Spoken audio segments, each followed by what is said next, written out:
Way podcast. The journey goes ever on with the long road. This episode, there's nothing else like a good metaphor. This week, Steve takes a look behind that popular question, so what are the lyrics of this song about?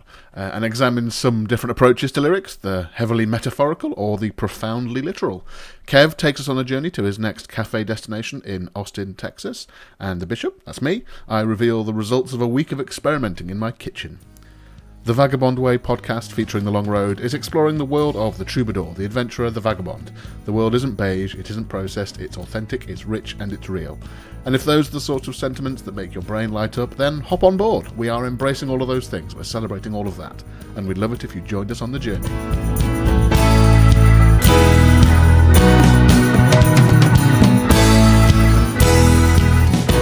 Greetings, I am Chris the Bish Leiden. It's fab to have you on board for another week. As always, it's a packed week of content from the three of us. Steve Bonham, the vagabond philosopher, will be with you in a short while, invoking Bob Dylan, John Prine and Ray Davies. Quite the lyrical tour de force here. Interestingly, in my research for various bits of the podcast this week, I looked up some of the definitions of the word metaphor, just to see really what it means, where it comes from itself. Originally in Greek, to transfer, I think, presenting one thing, I suppose, but transferring the meaning from something else or to something else, I guess. In German, as some of you know, I've got a bit of a soft spot for the German language. I used to be quite good at speaking it when I was younger, although I've fallen well out of practice these days. But I think I always find it interesting to hear how some words translate into other languages, as it often reveals sort of more meanings or more truth to a word, I think. So one of the synonyms for metaphor in German is Bild, literally picture. You boil it down, and metaphor is it's a picture, it's a story. Fabulously, in a few words, you can transport someone's mind to a certain place, a certain action, a certain time. The brilliant skill of songwriters is being able to tap into that in the right way at the right time. With a turn of phrase, they've got you somewhere else instantly. Combine that with the right music or the right setting, and it's an incredible journey to be taken on. Wow, I seem to have got quite deep quite early on there, bitch. Take it easy, buddy. Take it easy. Some housekeeping. Remember, Kev, the big man more, he's got his playlist up on Spotify now, and he'll be curating that. So do look it up. It's called Anglo-Americana Moonshine Madness on Spotify. Have a listen to it. You'll get an insight into some of the sounds that Kev likes, is inspired by, or that sort of fit into the kind of journey through the world that we're on. Kev will also be here later in the episode with his latest Café visit as well. Steve's also got his curated playlist on Spotify. It's called Anglo-Americana, so check it out. Give that a follow as well, or a like, or whatever they're calling it now. I think the icon is a heart, which implies like, but the action is called follow. I don't know, follow your heart, dear listeners. Also, our song from the end of last year, Wrapped Up in You, is up for a UK Country Music Award 2020, presented by ukcountryradio.com. We need you to vote, so please go to ukcountrymusicawards.com/song to vote for Wrapped Up in You. In the list, it's there under Steve Bonham. The voting ends at the end of June, so just a few days left now. Anyway, enough from me, on with the show.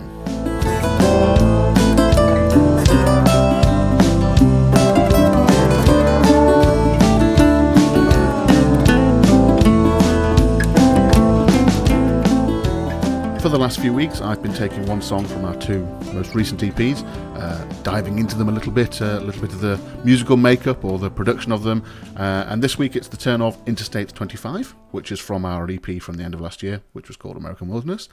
I remember when we first started rehearsing this song, Interstate 25, thinking about it, it must have actually been the start of 2019, so perhaps it's one of the longest existing songs from our current crop of songs, being all of 18 months old. As the title suggests, it's a song about being on the road, literally. Interstate 25 is the main sort of south-north route, or north-south route, depending on your viewpoint, route through New Mexico, Colorado, and Wyoming in the States. The lyrics are a fabulous mix of the real and the mystical, painting a picture of the landscape of the part of New Mexico Steve was traveling in during the time that inspired the song. Along with the real-life tale of the place that Steve found himself in at the end of the road, heading for, I think, and with great little snippets like being somewhere on a sea of gold, or one of my favourites, a roadrunner stops to catch its breath on the trail of Al Capone. I just love it. I love it. Musically, this one started to come together, just about as soon as Steve played it to us. It spoke to us very, very quickly.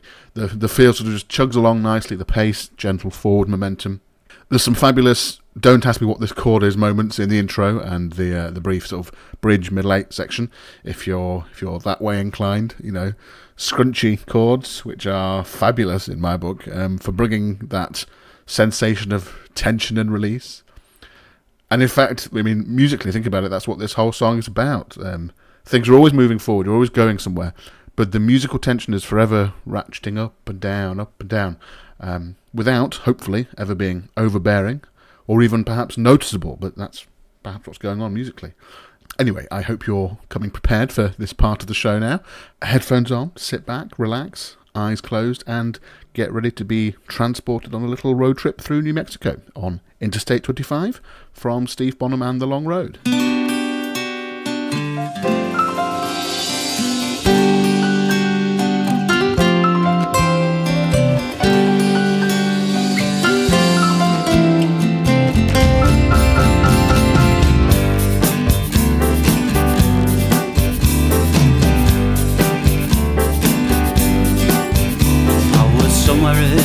Of gold in the pirate town of Vegas, which had summoned all the good folks there to follow like the Magus. I was weary of my new friends' wine, the days were going slow. I thought that I might cut and run to the state of New Mexico. The shadow of a crow, the tumbleweeds alive, folk is sweeping low on the Interstate 25.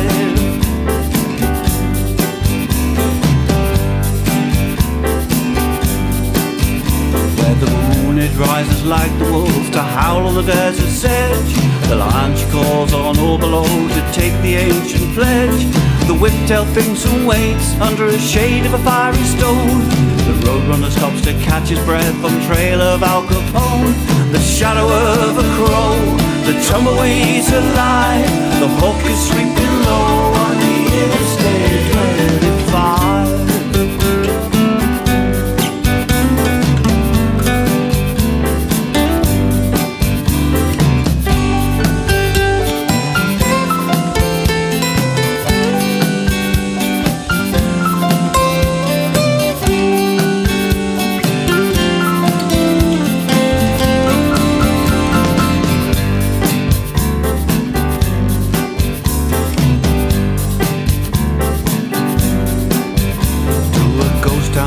Beaten track where a brown-eyed girl is saying, "Find you here, you must be lost, but I don't mind you saying. The hotel's just an empty shell, the casinos will stop spinning. The sweet ladies all went home, the gambler took his winnings. The shadow of a crow, the tumbleweeds alive, folk is sweeping low on the Interstate 25.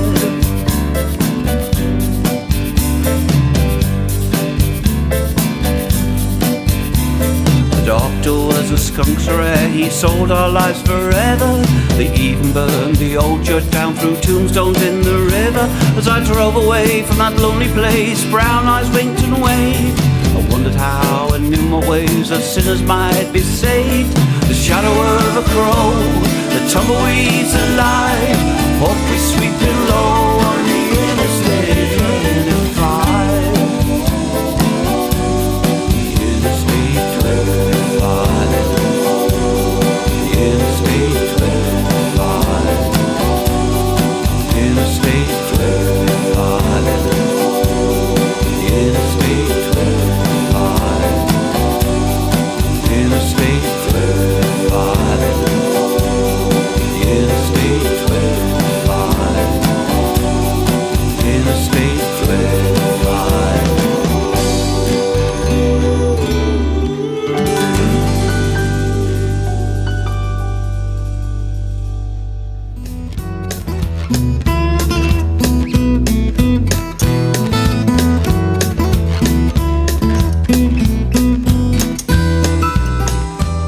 In The Long Road Revealed this week, Steve takes a peek behind the songwriter's brain curtain, if that's not too weird a metaphor, to think a bit about lyrics and songs and what the lyrics for songs mean and the different approaches to writing lyrics. So I'm going to hand you right over to Steve. I've been thinking about that interview we all did, the man did, with Kirk, on the radio guy yesterday, and thinking, his question, what is Canyons in the Desert about? It's an anticipated question. I talked about it earlier in this series. And I guess during lockdown, I've been writing songs, and the issue about lyrics and what they're about is sort of kind of walks alongside you. And I think in particular at the moment, two things have happened over the last few weeks. The first is that Bob Dylan has released a new album, which has had the most unbelievable reviews. Reviews from people, when I've looked, who could be his grandchildren. I mean, not literally his grandchildren, because that would be nepotism or something, but, they're young enough. Get him, which is kind of odd. And the other was that John Prine died earlier. And if you wanted to contrast two approaches to writing lyrics, then you couldn't by a fine lyricist, you couldn't think of two more different people. Bob Dylan's Nobel laureate is elusive and mysterious and metaphorical and many-layered and deep. And the joy of John Prine was, he used to tell it how it was. I mean, if you take a song, Dylan's, the guilty undertakers sighs, the lonesome organ grinder cries, the silver saxophones say I should refuse you. The cracked bells and the washed out horns blow into my face with scorn, but it's not that way, I wasn't born to lose you. And then there's John Prine. She don't like her eggs all runny. She thinks crossing her legs is funny. She looks down her nose at money. She gets it on like an Easter bunny. She's my baby and I'm her honey. And I'm never gonna let her go. It would be easy to fall into the trap of saying, the Dylan words are worthy and the John Prine words are commonplace. But I can tell you, having written songs for years, they're both incredibly sophisticated and difficult to write. When you're writing lyrics like Dylan, I always think, to me anyway, it's like there's a voice inside you telling you things that you can't quite translate, and you try to come at it sideways. You try to create an echo that makes sense. And I guess when I look at my own song, not second to compare them, I always think that that's something I find attractive and easy to do, and not easy, but worth doing. But I think I've always been a bit scared and found it much harder to say how it is, to just use the plain, simple words and not worry about sounding crass or crude or simplistic. Not simple. Being simple is the hardest thing. John Prine, another of his lyrics, kind of nails it. Dear Abby, dear Abby, my feet are too long, my hair's falling out, and my rights are too wrong. It's funny, it's clever, it's intimate, it's tender, and you don't need a PhD to understand it. It works in the same way, I think, that Ray Davies managed to do the incredible rhyme of Henley regatta with dying to get at her. I think both these lyrical strategies, that's not too pompous a term, are valid and important and work and have massive impacts if they're done well and right. And it's fun playing with both of them. Anyway, I sat down a little while ago and I thought I'd like to write a song honouring John Prine's genius for keeping it straight, finding the poetry in the ordinary.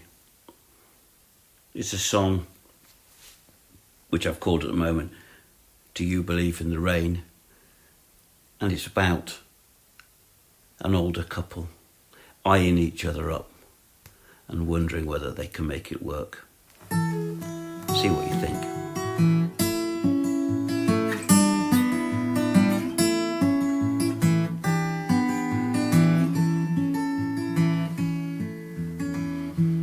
This old cart, this old horse, this old love, let it run its course. Do you believe in the rain? You can stay once, you can stay twice, you can stay all the rest of my life. If you believe in rain, don't expect we won't get too wet. Storm's not over yet, know the cursing of the wind. But you and I grab life by the throat, build ourselves a moat, put these waters in. You can say come when I say go, you can hit high when I hit low. If you believe in the rain, leave your boots on my old bed, drink too much whiskey for my poor head. If you believe in rain, but don't expect we won't get too wet. Storm's not over yet, know the cursing of the wind. But you and I grab life by the throat, build ourselves a moat, keep the waters in. Take me as I am, take me when you can, we don't need another plan.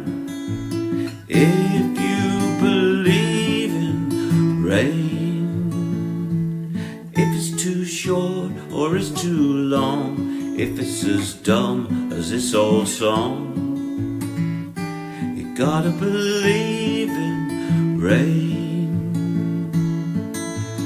Don't expect we won't get too wet. Storm's not over yet, cursing of the wind. You and I grab life by the throat, build ourselves a moat, keep the waters in. There's plenty of ghosts in both our pasts, but that don't mean it cannot last. If you believe, if you believe, if you believe in the rain. I think it's one of those questions about songs and songwriting that will be forever asked. What's the song about? Sometimes the answer will be very straightforward. Sometimes it will be a straight-up lie or a misdirect. Sometimes there's no answer, as the answer is perhaps unknowable for one reason or another. Personally, I'm terrible hearing lyrics. I've said this on here before. Metaphors often fly straight over my head. My brain is far too literal oftentimes. Lyrics, or the process of writing lyrics, can be a chance to lose yourself in the metaphor, I guess. You know, indulge in the storytelling, the world that you're creating. perhaps even to the extent of hiding behind the metaphor, using it as a shield to be able to express yourself without necessarily having to expose yourself or literally say something. And I don't mean expose yourself in terms of, mooning the Pope, as Steve said in an interview this week. And in the process of songwriting, I've yet to do it myself. I've never penned an entire song just myself, music and my own words. I can feel that sort of bubbling away in the back of my mind, and there is that impulse.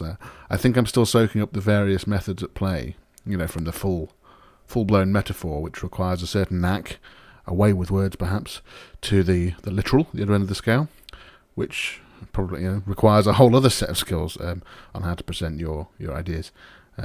I think one day, but for now, the ingredients for me still just need some time to settle, to bubble away, I think.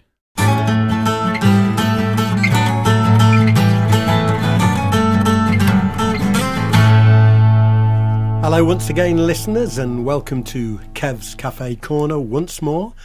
And this week we're heading back over to the States, specifically to Austin in Texas, which is a hotbed of music to rival Nashville, really, and became very famous for the South by Southwest festival, which when I was over there in 2010 was still, I suppose, in its infancy of sorts. It's grown so much since then. But I remember looking for various places to eat and drink. I remember a particularly nice cafe with fresh cinnamon rolls, which was awesome. But on 6th Street, there's many, many music venues and bars and cafes. And one particular one there is called Nuno's. Now, I was in there one particular evening, and there's a local band on, pretty good, playing away some blues. Most of the local bands are amazing over there. And the guy on stage said, we'd like to get Pine Top Perkins up to play. And my brain's going 10 to the dozen here. I'm thinking, hang on a minute. How can Pine Top Perkins still be alive? This is a guy who was old when he appeared in the Blues Brothers movie outside Aretha's Soul Food Cafe, having an argument with John Lee Hooker about who wrote Boom Boom. Anyway, this guy got up and he had like a wide-brimmed black hat, dressed totally in black, a walking cane, got up and sat behind the keyboard, and it was indeed Pine Top Perkins. And he ran through a few numbers and played Got My Mojo Working, and I'm thinking, if you've got your mojo working, mate, I want a bit of what you've been drinking. And he did a few songs, and the guys turned to him and said, do you want to do any more Pine? He said, no, my back's hurting. And he dutifully got down, and I went over to him and asked him if he wanted a drink, and he said, don't drink no more. So he went and sat down. He had a little box with some CDs, and he was 96 when I met him. And at 94, he made an album with Jimmy Ray Vaughan and B.B. King and Eric Clapton, and I bought that off him and got it signed by him and shook his hand. And I mean, that is literally reaching back into the decades, down into the history of the blues, to Robert Johnson. He'd met Robert Johnson, and I'll never forget it. And of course, I had to immortalize it in song. And I wrote this song. It's called 96 on 6th. And it features our old friend of the band, friend of the long road, Steph Sibiowski on drums. And you'll hear a little bit of Pine Top in there as well. And he left that night on the arms of two young ladies who used to take him home. And I think it was 2 years later, he'd done a similar short set and been taken home to have a rest that afternoon. And he passed away quietly in his sleep at the age of 98. What an amazing legend he was, and what a privilege it was to meet him. This is my song in honour of Pine Top Perkins. This is 96 on 6th. Take it away, Pine. Everybody get on your feet.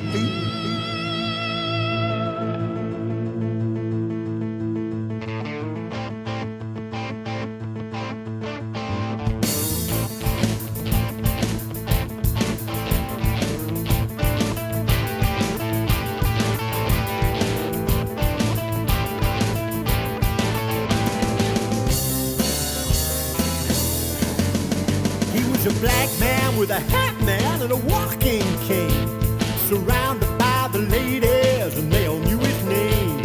I walked up to the table, shook him by the hand, a legendary hero, this Delta Blues man. I pointed to the CD that it made at 94. I said, Pine Top, can you sign it, man? He said, for you, son, sure. I looked at all the luminaries queuing up to play. There was B.B., Eric Clapton, and the ghost of Stevie Ray. 96 on 6. Old Pine Top playing all the lyrics. Down at Bruno's still playing the blues. Got his mojo working. He gonna work it on you.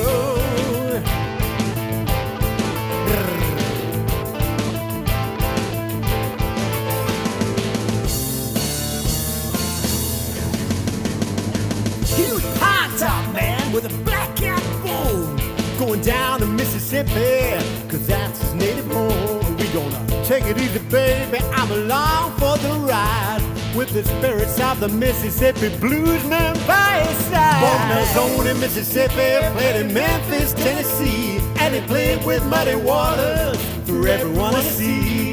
The legendary blues band with Willie Big Eye Smith, playing Pine Top boogie woogie like no one ever did. 96 on 6. Old Pine Top playing all the lyrics. Down at Bruno's still playing the blues. Got his mojo working. He gonna work it on you.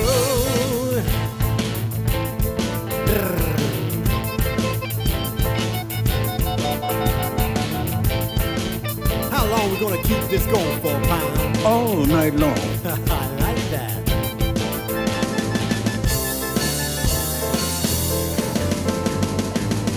Take it easy, baby. Take it easy, baby. Take it easy, baby.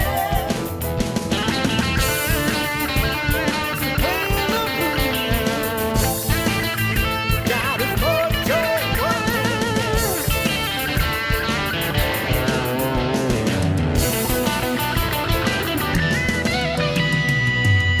96 on 6. Old Pine Top playing all the lyrics. Down at Bruno's still playing the blues. Got his mojo working. He gonna work it on you. 96 on 6. Old Pine Top playing all the lyrics. Down at Bruno's still playing the blues. Got his mojo working. Got mojo working. Just don't work on me.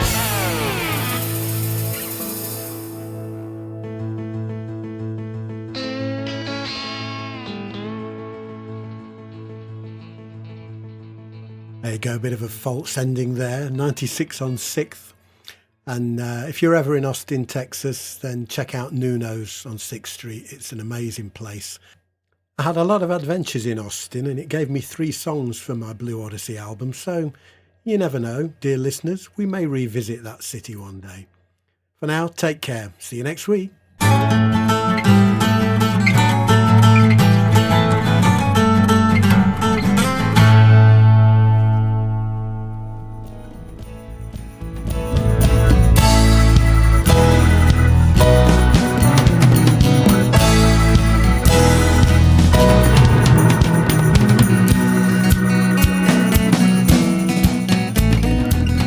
Now, back when I started sharing the Bishop's Daily Bread, whenever that was, the segment had its tongue firmly in its cheek, whilst also, I suppose, occasionally pausing, sticking its head above water and taking a breath.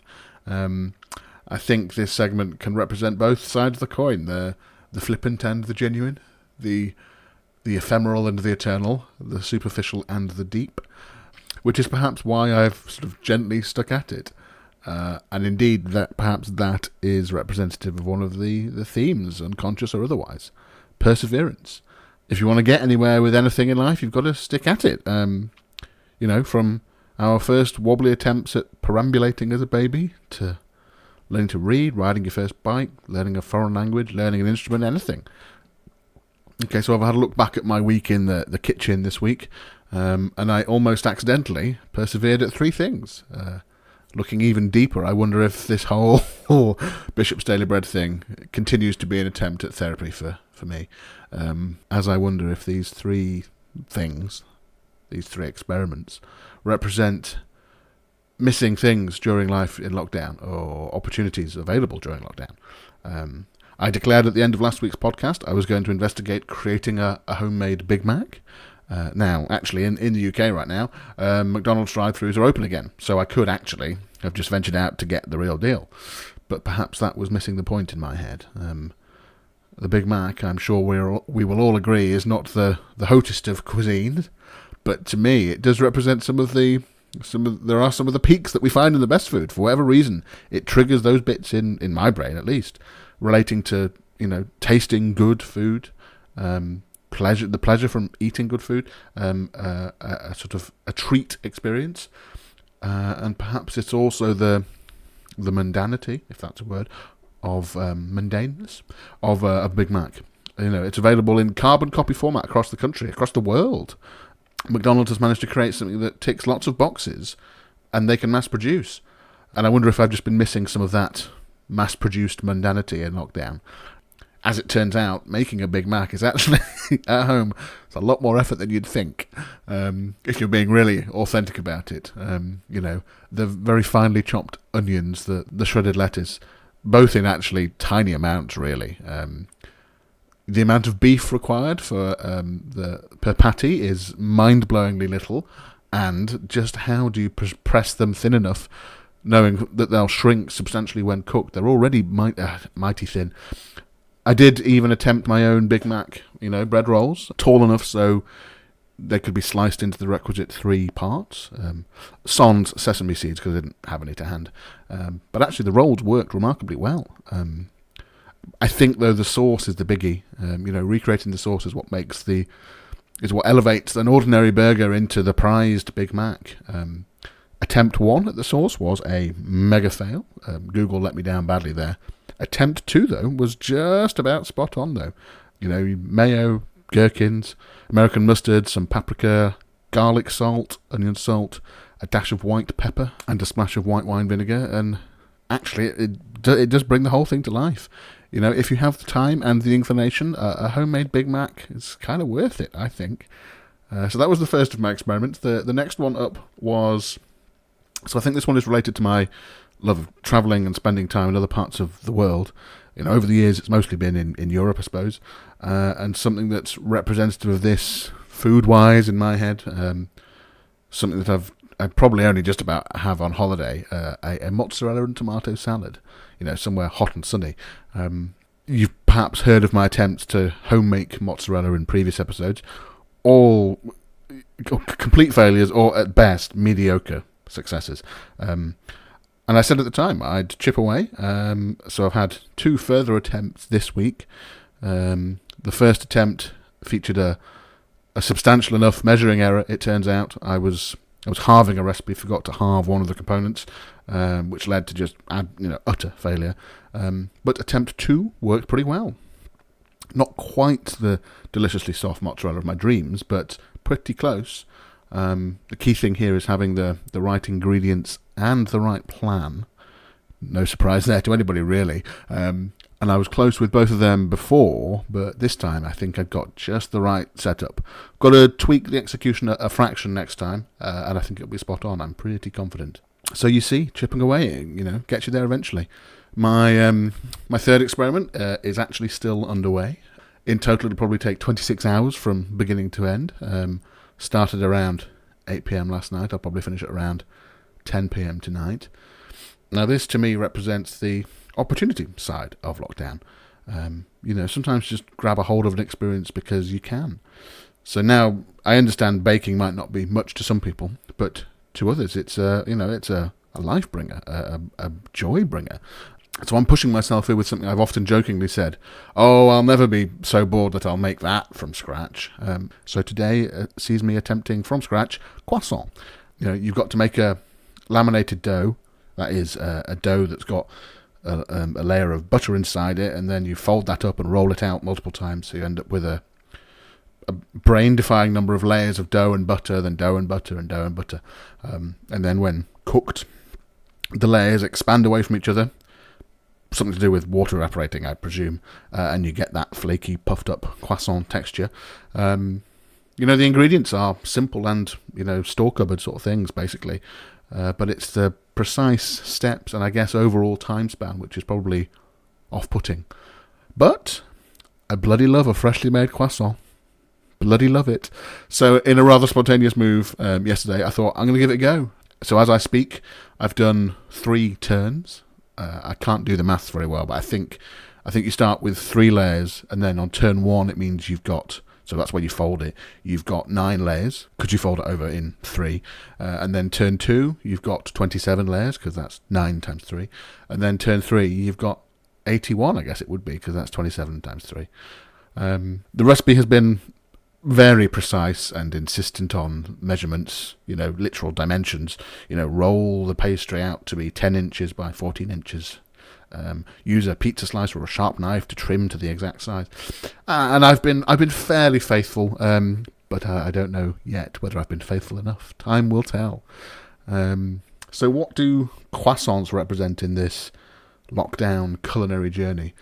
Oh, I think probably a fairly big challenge, not quite Mount Everest, but perhaps a hearty enough Scarfell pike, something like that, tickling that part of the brain that is there to push oneself. But mainly, I hope, the results will be delicious enough to justify the journey. And isn't that rather the point?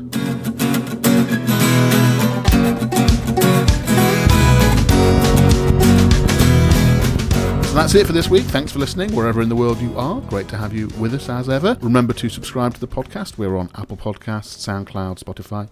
The next episode will be out next week, Friday the 26th of June, 2020. You can always check out our past episodes wherever you listen to your podcasts. And let us know what you think about the shows, about the music. Find us on Facebook. That's our main social media channel. Just look for The Vagabond Way or Steve Bonham and The Long Road. You should find us. Don't forget to check out our YouTube channel, youtube.com/thevagabondway. Also, all of our music is now on Spotify and Apple Music. Go and have a listen. If you like what you hear, you might consider purchasing from Apple Music or some other online store. If you use Spotify, please remember to follow us on Spotify. We're also on Patreon at patreon.com/thevagabondway. Patreon is a great platform that makes it super easy for anyone out there, to support content that you love on a monthly basis. It gives you direct access to the people creating the stuff you love, us, hopefully, and you get to play an integral part in shaping the direction of the things that we make. So, become a vagabonder. That is our name for our supporters on Patreon, to help us create music, live performances, books and short stories, this weekly podcast, and some new things we're cooking up. As a vagabonder, you get the recordings and books we make for free, receive exclusive Patreon-only merchandise in the post, get regular behind-the-scenes updates from us, unlock access to exclusive live-stream performances and Q&As, and lots more. You can help us create something different, something that entertains, and something that inspires others. So, join us on the journey and release the vagabond within. Patreon.com/thevagabondway. Thank you once again, brave adventurers, vagabonds and explorers, for joining us on The Vagabond Way. Remember, the world isn't beige, it's authentic, it's rich and it's real. Embrace every last bit of it. Until next time, the journey goes ever on with The Long Road. Bye for now.